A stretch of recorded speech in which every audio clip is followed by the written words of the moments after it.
Ahmed Sefrioui. La boîte à merveilles. Roman.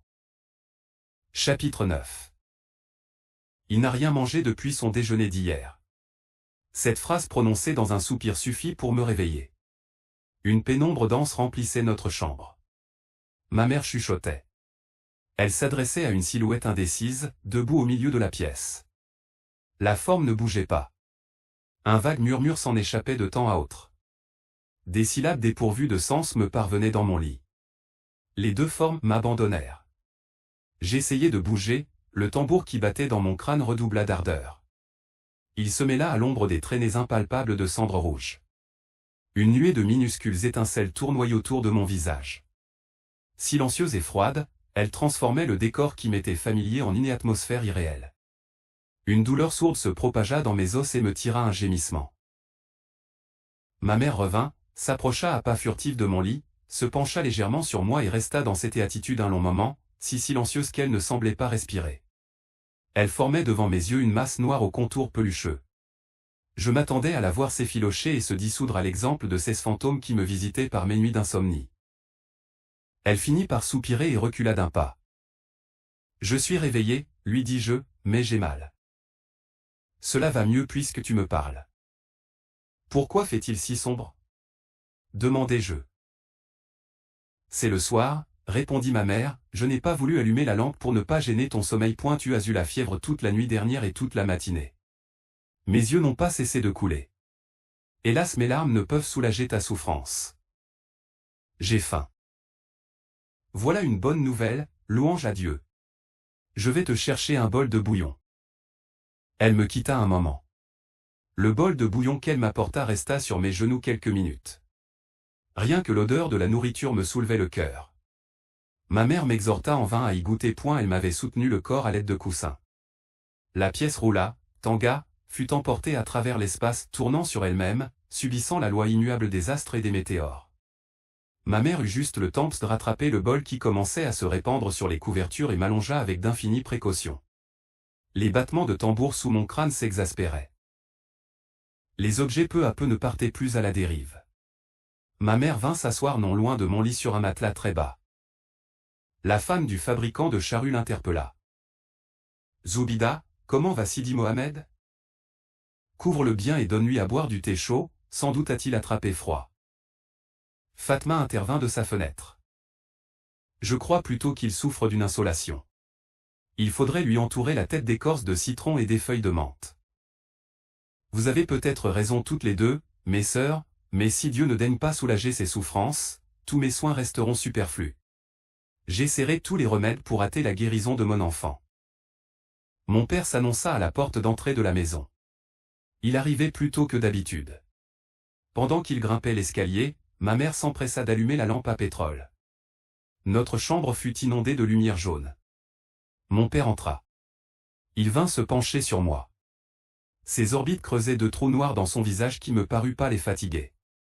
Il me toucha doucement le front, hocha la tête et me tourna le dos sans rien dire. Ma mère disposa la petite table basse pour le dîner. Ce fut, je crois, le dîner le plus triste de leur vie.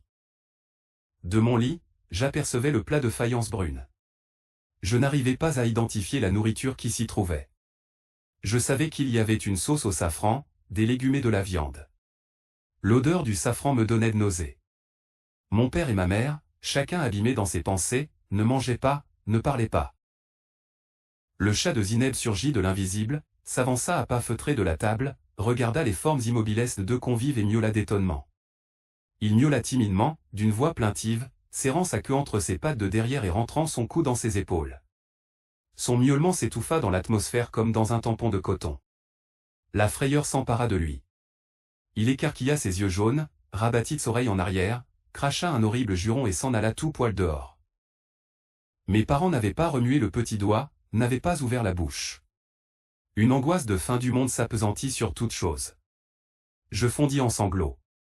Mon père se secoua de sa torpeur et me demanda.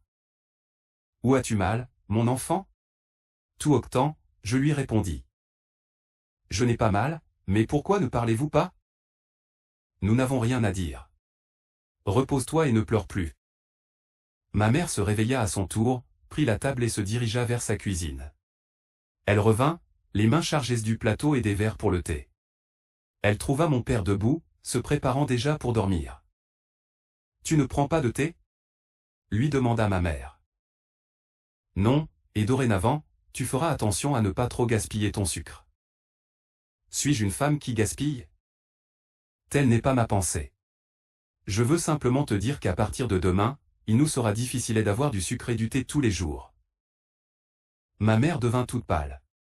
J'ouvris grand mes yeux pour ne rien perdre de la scène. Elle posa le plateau, se redressa, regarda mon père bien en face.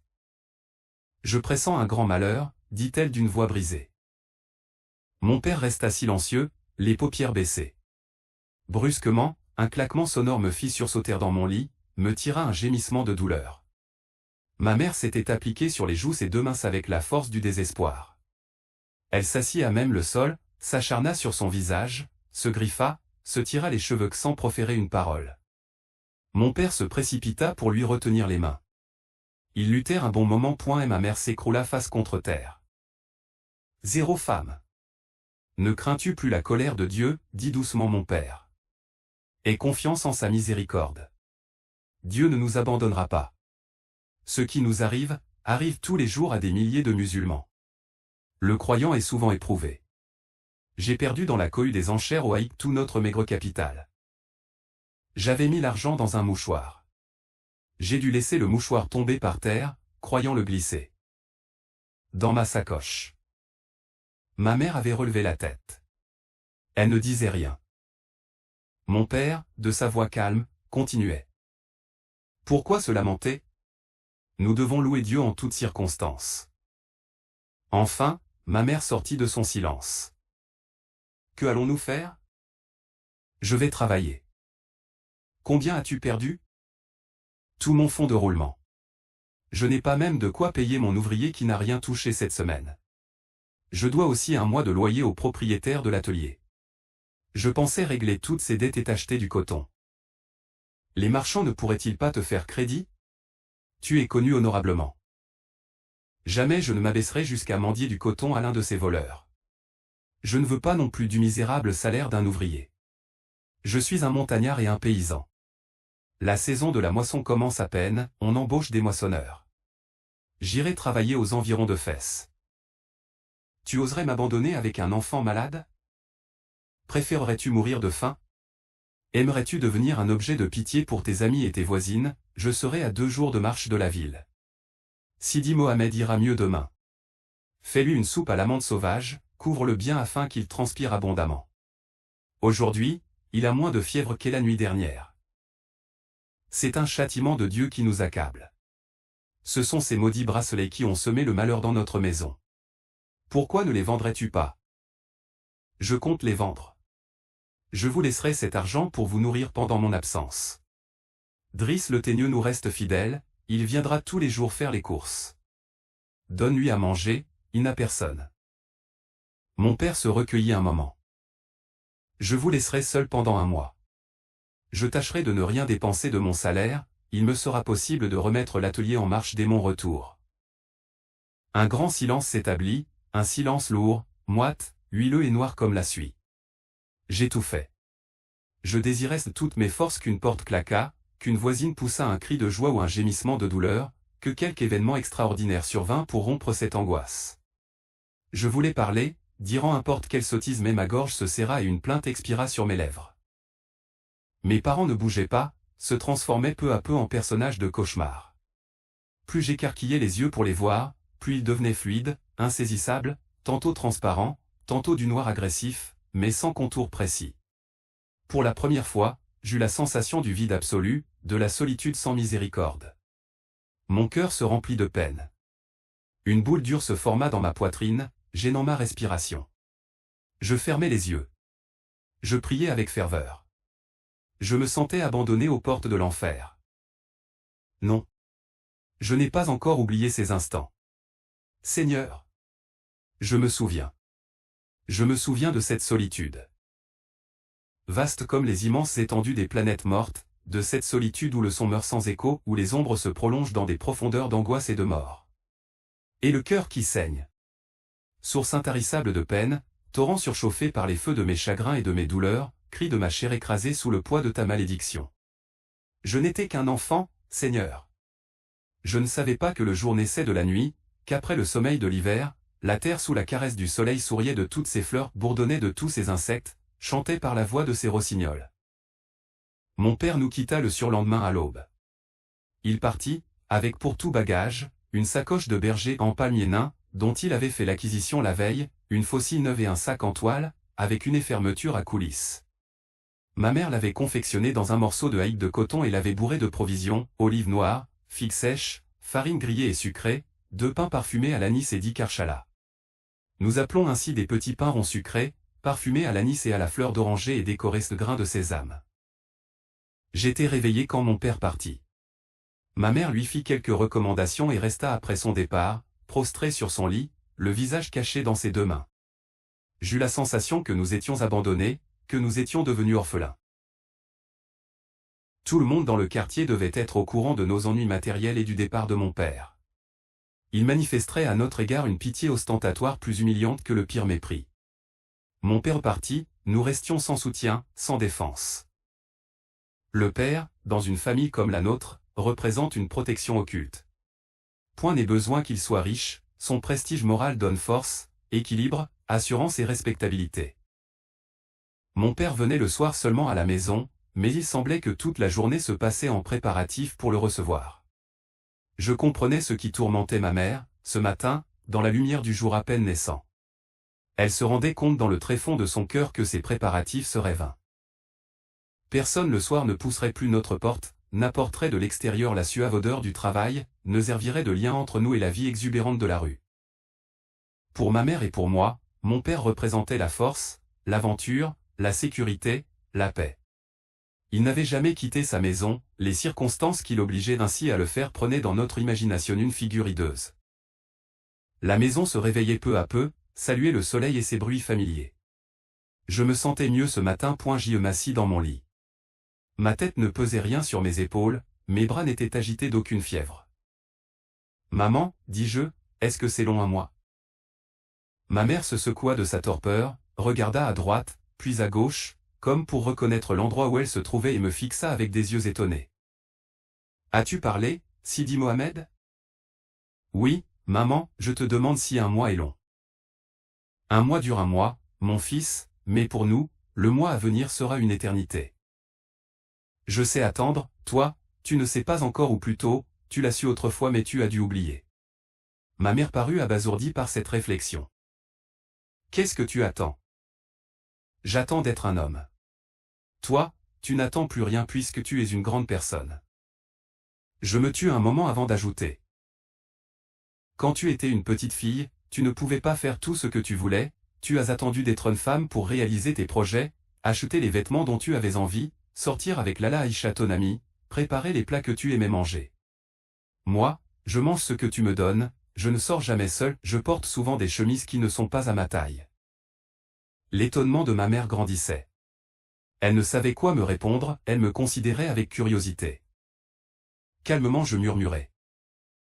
Quand je serai un homme, je porterai de belles djellabas blanches qui seront lavées tous les jours, je mangerai tous les matins au moins une livre de beignets très chauds avec beaucoup de beurre, parfois avec du miel. J'aurai 40 chats qui m'obéiront toujours. Ils ne feront jamais de saleté dans les coins. D'ailleurs, nous habiterons une autre maison avec un bigaradier dans la cour. Un sourire éclaira le visage de ma mère. Jamais ta femme n'acceptera de veiller sur ton troupeau de chats. Je ne me marie pas, toi, tu aimes les chats, tu pourras t'en occuper. Elle éclata franchement de rire. Sa gaieté soudain me rendit toute ma confiance. Je ris plus fort qu'elle, je battis des mains. Ma mère mit son index sur les lèvres et me dit. Que diraient les voisins s'ils t'entendaient rire de la sorte le jour du départ de ton père? Mon père reviendra bientôt et nous serons de nouveau très riches. Mais nous n'avons jamais été riches. Si, nous n'avions pas faim, et notre chambre n'est-elle pas la plus jolie de la maison? Repose-roi, mon petit, tant que je serai vivante, tu n'auras jamais faim, dussé-je mendier. Quelqu'un gratta timidement à la porte. Ma mère se leva. Qui est là, dit-elle tout en se dirigeant vers le couloir d'entrée. Suivit un long conciliabule, tout en murmures et en chuchotements. J'entendis finalement ma mère dire d'une voix pressante. « Entre, Fatma. Entre et donne-le-lui toi-même, à moi il refusera, il est si entêté. Entre donc. » Fatma Bziouya parut. Elle tenait à la main un bol fumant. Elle s'approcha de moi, me fit un large sourire et me demanda. « Comment te sens-tu ce matin, FQH ?» Je ne répondis rien. Je ne voulais engager aucune conversation avec cette femme qui venait m'amadouer afin de me faire avaler quelques breuvages infects. « J'ai préparé pour toi du tadéfi. Ne voudrais-tu pas y goûter ?» D'ordinaire, j'aimais le tadéfi, ce potage parfumé à l'amande sauvage. Par principe, je détournais mon visage du côté du mur. Je pensais mettre ainsi fin à toute tentative de persuasion. Ma mère vint au secours de notre voisine. « Je suis sûr que tu l'aimeras, cette soupe. Après, j'enverrai Zineb t'acheter un beignet. » Je me fis encore prier un moment. Je finis par me mettre sur mon séant. Je pris le bol, le humai d'une narine méfiante, regardai les deux femmes penchées sur moi avec sollicitude et déclarai que je n'aimais pas la soupe piquante. Toutes les deux me répondirent de concert, avec un ensemble émouvant, qu'il n'y avait pas dans cette soupe la moindre parcelle de piment ou de poivre.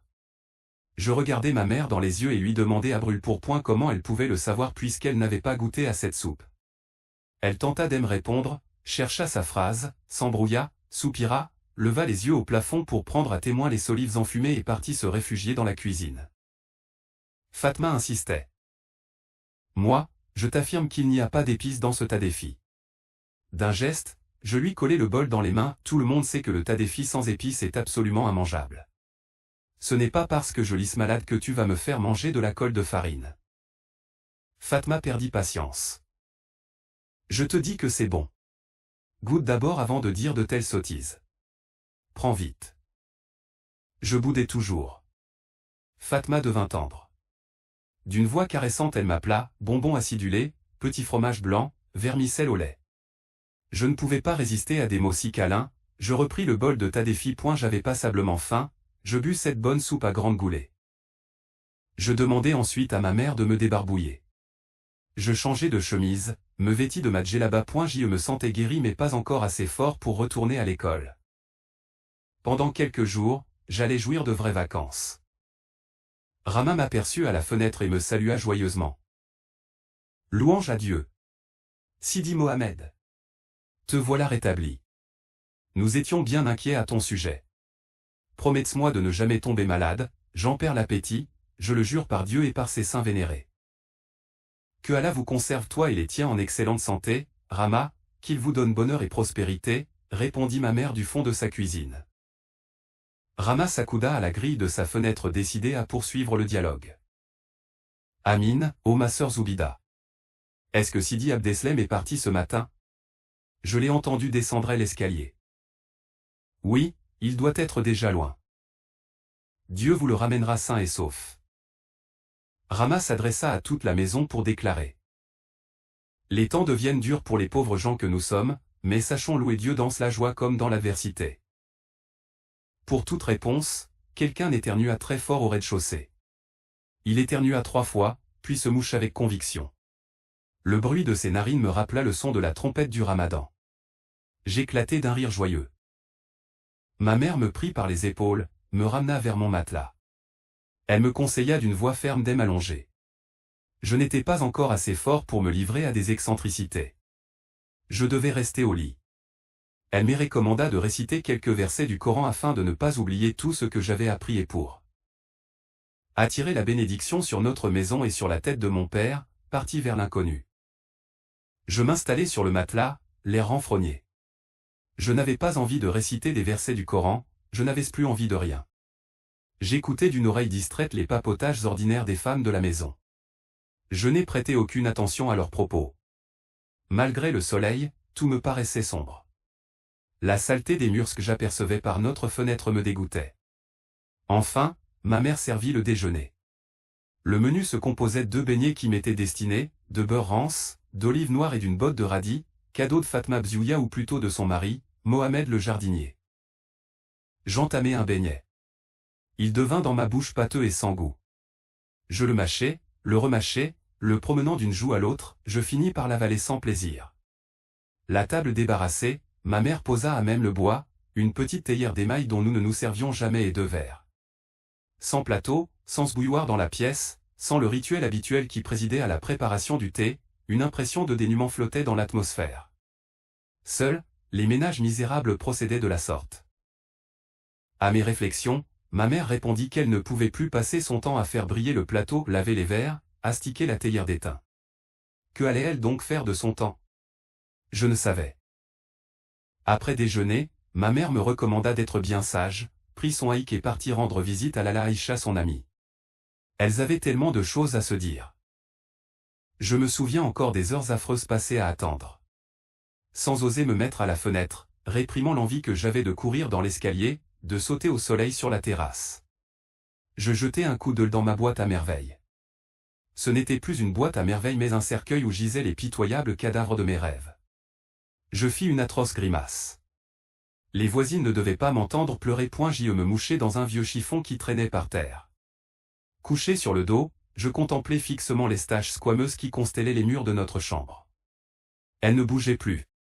Elles organisaient autrefois en mon honneur des ballets à ravir les yeux.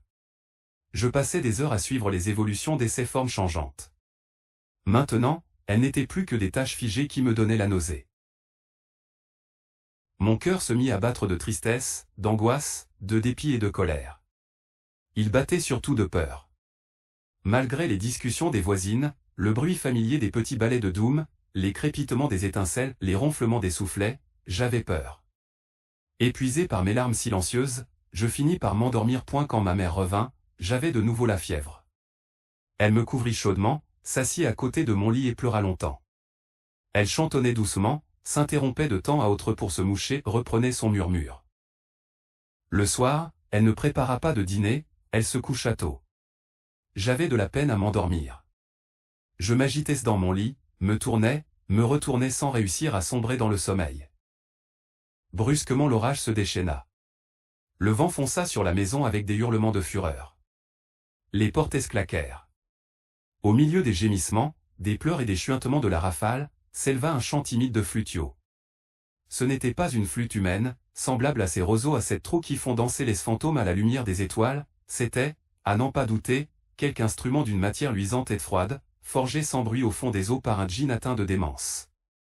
Elle parlait un langage à la fois déchirant et suave, parfois incompréhensible, grimaçant, maléfique, parfois d'une nostalgie farouche. Il y avait des appels, des supplications, des reproches, des rires d'hyènes, de longs cris de douleur, des mots d'amour et des phrases de colère. Le vent riait, jouait avec les portes, les cognait de fureur. Pour conjurer ces forces obscures, je récitai 3 fois la sourate de l'unité. Tremblant de tous mes membres, j'enfouis mon visage dans un coussin, je finis par m'endormir. Ma vie s'écoulait dans 2 mondes opposés.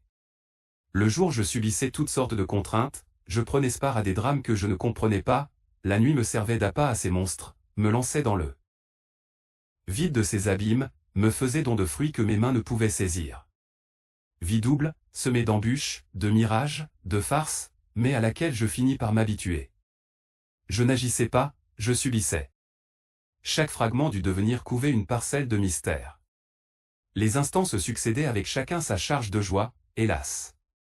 Trop éphémère, avec son poids de peine qui imprimait dans ma chair sa meurtrissure. Au gré de l'humeur des uns et de la fantaisie des autres, mes jours me paraissaient sombres ou radieux, mes nuits un havre de repos, un lieu de torture, un moment de félicité, le douloureux calvaire des âmes damnées de toute éternité. Ceci me donna par la suite le goût de l'aventure, à savoir, le goût de la mort. Je mourais chaque soir pour renaître instantanément dans un univers sans dimension. Je ressuscitais chaque matin pour retrouver le soleil, le chant des moineaux, le pain, le blé et la fraîcheur de l'eau de source. Le pain et l'eau avaient un bon goût et je me réjouissais d'être sur une terre où il ne manquait pas. Cependant, dans les heures de chagrin et de solitude, il me paraissait amer, fade, dur pour mon gosier trop étroit. Bien sûr, je préférais le jour à la nuit, les jours en principe se tenaient, obéissaient à la logique du temps, se succédaient en apparence bien en ordre. Les nuits enfantaient des personnages, des sites, des événements, lesquels créaient leur espace et leur temps. Mes parents, les voisins, les enfants du MSID, le maître et sa baguette de cognacier habitaient la terre ensoleillée, mais il m'arrivait la nuit de les rencontrer dans des pays lointains privés de lumière, dans des sentiers hérissés de dangers.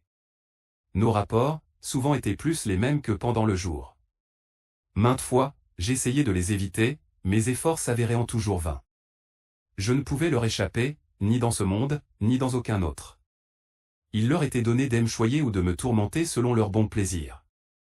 Plus tard je me défendrai. Maintenant, je n'étais qu'un enfant, un enfant couché en chien de fusil qui ronflait discrètement alors que tous les hommes étaient déjà partis au travail, alors que toutes les voisines avaient déjà procédé à leur toilette. Ma mère me réveilla. « Sidi Mohamed, tu es mal couché, tu vas attraper le torticolis. » J'entr'ouvris péniblement mes paupières. Le jour inondait notre chambre. « Lève-toi et va faire tes ablutions, pendant ce temps, je vais te faire cuire un œuf. » J'aime beaucoup les œufs à l'huile avec du piment rouge et du persil. Je sais, je mettrai du piment rouge et du persil et même une pincée de cumin. Cette phrase n'échappa pas à l'oreille de Rama. Elle se mit à sa fenêtre et cria. « Nous appelons ce plat une omelette juive, c'est délicieux. » Ma mère répondit. « Sidi Mohamed est encore malade, il a des envies comme une femme enceinte. » Toutes les voisines se mêlèrent à la conversation. Les unes riaient, les autres faisaient des vœux pour mon prompt rétablissement. Tante Kanza, la Chouafa, raconta un de ses souvenirs. Elle avait connu une jeune femme enceinte qui, un jour, se rendant au bain, avait vu dans une boutique de laitier de beaux fromages blancs. Elle désira en goûter, mais le laitier, un avaricieux, un disciple de Satan, refusa de lui en offrir la moindre miette. L'enfant arriva au monde quelques mois plus tard. Sur son ventre, se détachait bien visible un morceau de fromage blanc. Tante Kanza l'avait vu, de ses yeux vus. Heureusement, dit une voix, sans la moindre ironie, que le morceau de fromage ne pendait pas à son front ou à l'une de ses joues. Driss, le teigneux, appela de la porte d'entrée. Ma mère lui demanda de patienter une seconde, et les allait descendre. Elle coupa un gros quartier de pain, courut à sa cuisine l'enduire de beurre rance, empaqueta dans un papier graisseux une poignée d'olives noires et s'engouffra dans l'escalier. Avant de remonter, elle emprunta le seau de tante Kanza, le remplit d'eau du puits et grimpa péniblement les marches. À la porte de notre cuisine, trônait depuis toujours la jarre d'eau potable en terre poreuse. Ma mère y versa le seau. Elle revint vers moi et me dit. « Je vais me préparer, nous allons sortir ensemble, nous passerons prendre Lala Aïcha qui nous attend. Aujourd'hui, je t'emmène voir quelqu'un que tu ne connais pas. N'es-tu pas content de sortir un peu, nous allons très loin. » Tout en parlant, elle s'enveloppait dans son haïk, serrait son voile, secouait la poussière de ses babouches.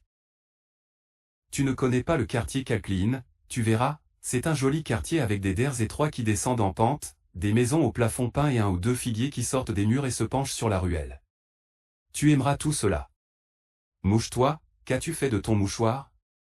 Mouche-toi donc. » Je tournai en rond à la recherche de mon mouchoir, je le découvris enfin sous un coussin tout froissé et collé. Je tirai dessus pour avoir une surface suffisante pour y placer mon nez. Je me mouchai fort, si fort que mes doigts furent tout mouillés. Je jetai le mouchoir et m'essuyai les doigts à même Madjelaba. Nous nous disposions à quitter la chambre quand Fatma Bzouya interpella ma mère. « Lala Zoubida. Où vas-tu? Lala Aïcha nous a invités à passer la journée, avec elle, elle est si seule. » Que devient son mari, Sidi Larbi? N'a-t-il pas encore répudié la fille du coiffeur? Non, mais je sais qu'il paie actuellement son ingratitude envers Lala Aïcha. Sa belle famille lui rend de jours amers, l'accuse de laisser sa jeune femme souffrir de faim. Ma mère enleva son voile qui la gênait pour parler. La maison était toute oreille. Quelle aubaine d'en savoir plus long que les autres! Quelle magnifique occasion de montrer à Ruth ses envieuses dans quelle estime la tenait Lala Aïcha. Elle lui confiait tous ses secrets. À la fin, elle laissa entendre qu'elle en savait beaucoup plus long, mais que les convenances lui interdisaient de tout révéler. Nous partîmes enfin. Je marchais devant, dévorant des yeux les étalages. Arrivé à Sidi Ahmed Tijani, ma mère se dirigea vers le tronc aux offrandes. Dans un mur couvert de mosaïques, s'ouvrait un trou, à hauteur d'homme, surmonté d'une grille en bronze ouvragée. Ma mère ne déposa aucune offrande dans le trou. Elle y introduisit simplement sa main, frotta sa joue contre la boiserie qui l'entourait et murmura une vague prière. J'étais trop petit pour atteindre le trou, je collai mes lèvres sur la mosaïque froide du mur. Cette manifestation de respect pour Sidi Ahmed Tijani fit plaisir à ma mère. Viens, mon petit œil, et qu'Allah te préserve de tout mal, me dit-elle. Je la suivis. Nous fîmes quelques pas. Un marchand de poivrons et de tomates s'était installé dans l'angle d'une ruelle. Il exposait par terre ses légumes en petits tas bien ordonnés, de forme pyramidale. « Combien vends-tu tes tomates ?» lui demanda ma mère. Elle se courba, tâta par-ci, toucha par-là, mélangea poivrons et tomates, sema le désordre. Le marchand, furieux, lui répondit que cette marchandise n'était pas à vendre, surtout à une cliente aussi ennuyeuse. Très digne, ma mère se leva et lui conseilla de ramasser ses ordures s'il n'avait pas l'intention de les vendre. On ne devait pas permettre à des fainéants de cette espèce d'encombrer la rue et de gêner la circulation. Elle allait sûrement continuer sa diatribe, mais je m'emparai de sa main et la forçai à me suivre. Nous abandonnâmes le marchand secoué de colère. À notre gauche, se dressait un portail monumental orné de clous et de marteaux de bronze d'un très beau travail. Mais, dis-moi, à qui appartient cette maison? Ce n'est pas une maison, c'est un bureau de chrétiens. Je vois des musulmans y entrer. Ils travaillent avec les chrétiens. Les chrétiens, mon fils, sont riches et paient bien ceux qui connaissent leur langue. Est-ce que je parierai la langue des chrétiens quand je serai grand? Dieu te préserve, mon fils, de tout contact avec ces gens que nous ne connaissons pas. La rue Zanka Ajama s'ouvrait à main gauche, face à l'ancien marché aux esclaves. Dès l'entrée de la maison, ma mère appela Lala Aïcha, elle nous souhaita la bienvenue de sa chambre du 2e étage et nous pria de monter. Elle nous attendait, assise devant sa bouilloire qui lançait des jets de vapeur. Et la chambre offrait l'image de la désolation. Elle suait la misère et l'ennui. Je l'avais connue en des jours meilleurs. Plus de cretonnes sur les matelas, plus de carpettes aux couleurs gaies. Les étagères de bois peintes avec leur cargaison de bols de faïence et d'assiettes décorées avaient disparu, l'horloge laissait à sa place une tache claire sur le mur. Le nombre des matelas n'avait pas changé, mais ils étaient bourrés de crin végétal au lieu de laine.